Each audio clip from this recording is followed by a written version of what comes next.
Oh, Student Stride here again. Today you're going to take some notes on Section 1.3, Scientific Methods.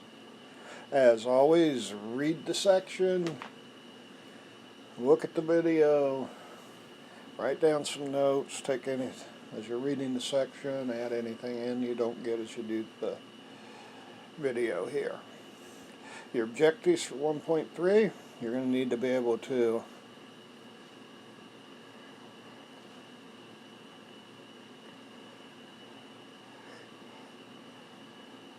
identify common steps of scientific methods, compare and contrast types of data, identify types of variables, and describe the difference between theory and a scientific law. Review vocab, a systematic approach, it's an organized method of solving a problem.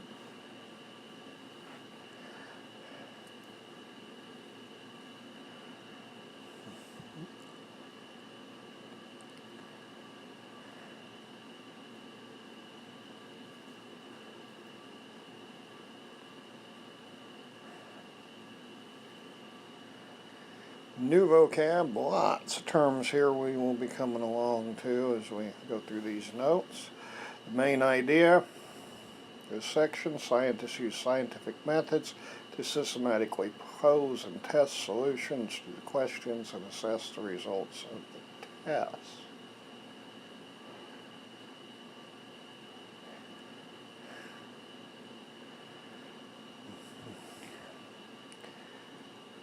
Definition for scientific method, a systematic approach used in scientific study, whether it is chemistry, physics, biology, or another science.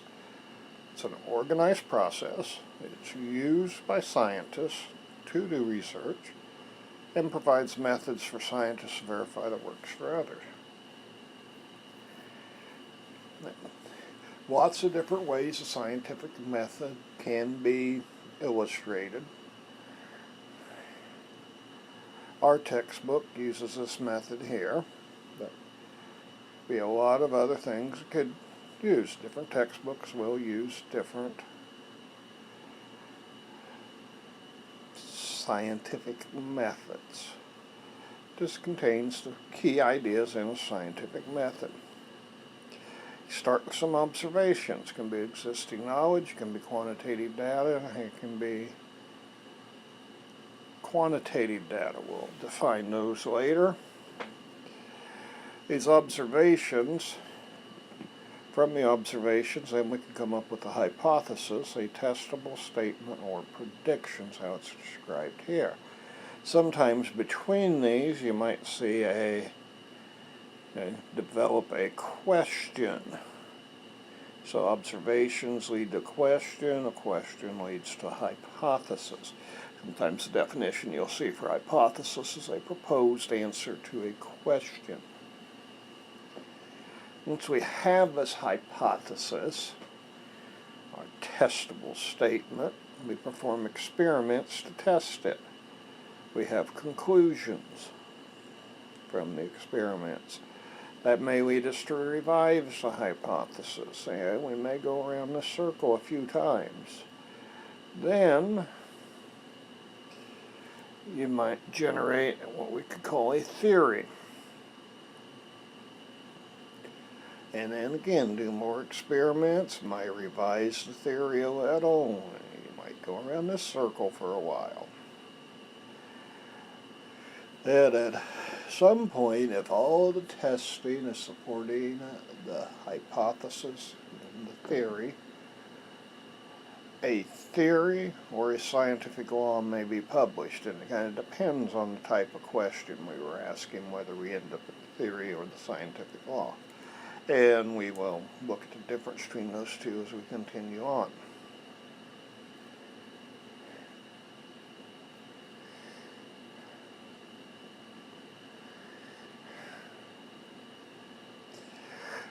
And here's definitions for those qualitative data and quantitative data. And also a description of what we talk about when we say an observation. An observation is just the act of gathering information. That information may be quantitative, it may be qualitative. good definitions here, but a key thing you can remember here relates to numbers. If it's quantitative, we use numbers. If it's qualitative, we tend not to have numbers. There will be exceptions to this, but typically you see numbers, we're going to think quantitative, no numbers, qualitative.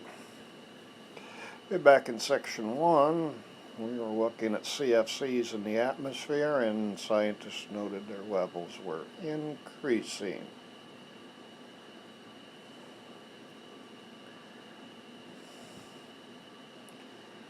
A hypothesis, here's our definition, a tentative explanation for what has been observed, as I mentioned earlier. Good definition is a proposed answer to a question. Needs to be testable. So, something that was observed was the CFC levels increasing and ozone layer decreasing. So scientists hypothesized that the CFCs, though they were stable, did break down due to ultraviolet radiation, and that chlorine would break down ozone. And here's our definition for an experiment. We just define that to be a set of controlled observations that will test the hypothesis.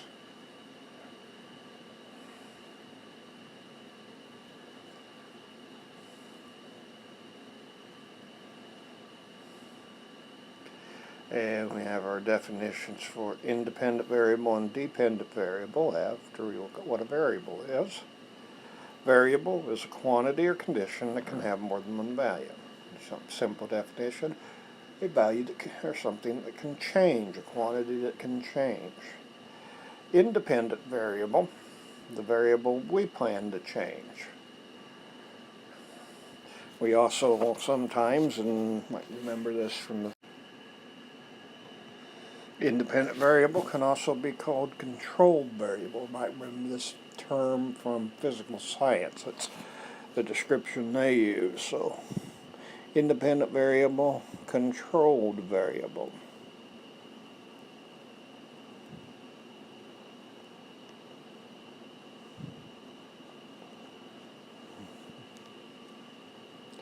Call it the controlled variable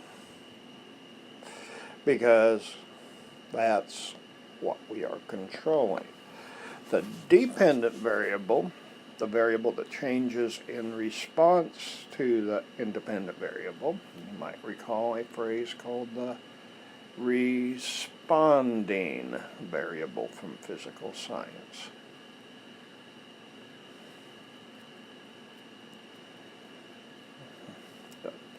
It's a couple different terms that are used for the same thing. Independent variable, controlled variable mean the same thing. Dependent variable, responding variable mean the same thing.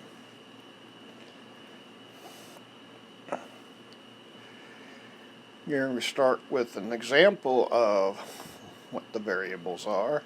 We're trying to determine whether temperature would affect bacterial growth. So we're trying to determine if temperature will affect bacteria growth. We'd expose some petri dishes of bacteria to bacteria at the same temperature, and temperature is our independent variable or our controlled variable, and bacteria growth would be the dependent variable or responding variable.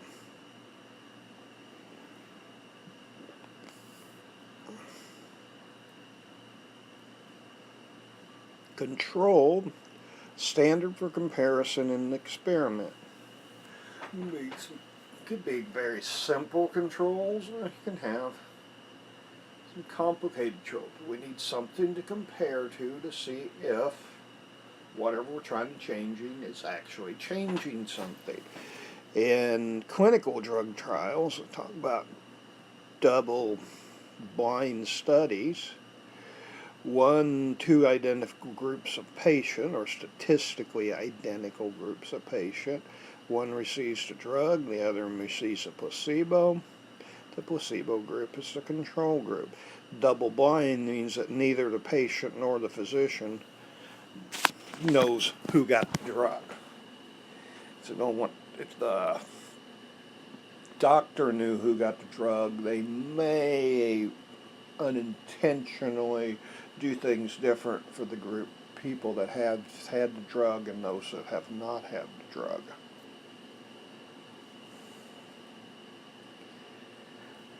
A conclusion is a judgment based on information from the experiment. Typical conclusion is the hypothesis is supported or not supported, or discarded, or revised. A lot of different things we can talk about there. But it's never proven. And the same thing goes for a theory and a scientific law. These are never proven. They're either supported by the evidence or they're not supported by the evidence. If they're not supported by the evidence, they're changed or discarded.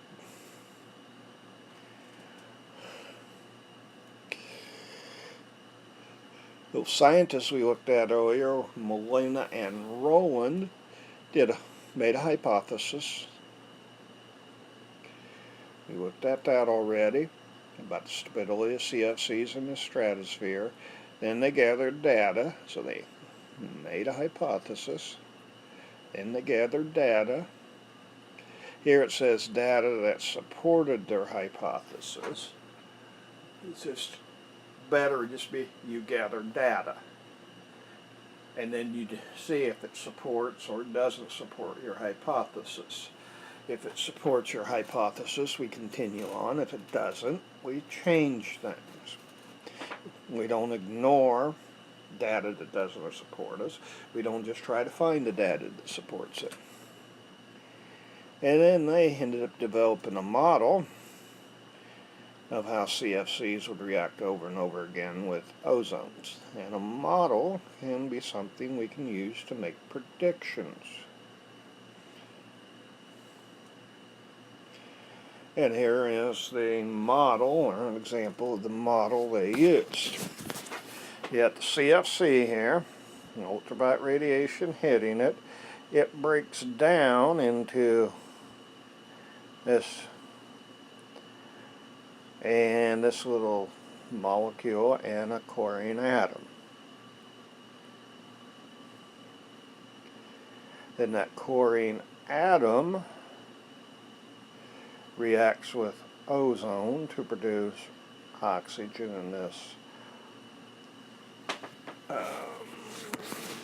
chlorine oxide. Then that reacts with oxygen atoms, or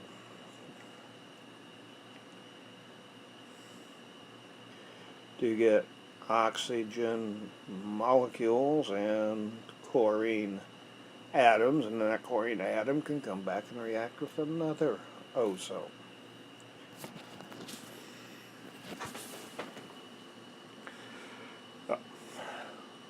Proposed set of chemical equations to show what was going on. And here we get a definition for a theory. Theory, an explanation that's been repeatedly supported by many experiments. Theories attempt to explain how or why something happens. Theory states a broad principle in nature. This has been supported over time by repeated testing. That's a key thing. Repeated testing. Some things that get called theories are really not good theories because they have not or cannot be tested. If it's untestable, it's not a good theory. And then if they can be used to make predictions, makes them a good theory. And the scientific law,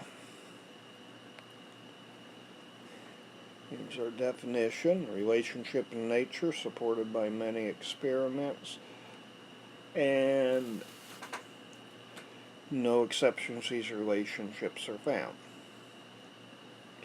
So here it's just saying what happens. Doesn't attempt to explain why it happens, just what happens. Which is the law, what we call the universal law of gravity. Basically it says objects attract each other. No explanation of why. That would be the theory. And currently we have no good theory for why gravity is there. We just know it is. And a couple quick questions.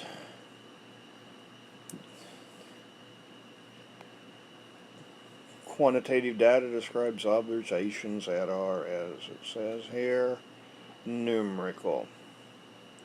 A qualitative deals with numbers, quantitative deals with numbers, qualitative deals with generally just descriptions and no numbers.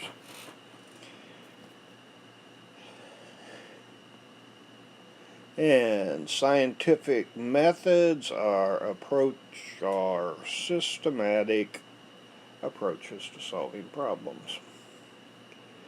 So that's our notes for section 1.3.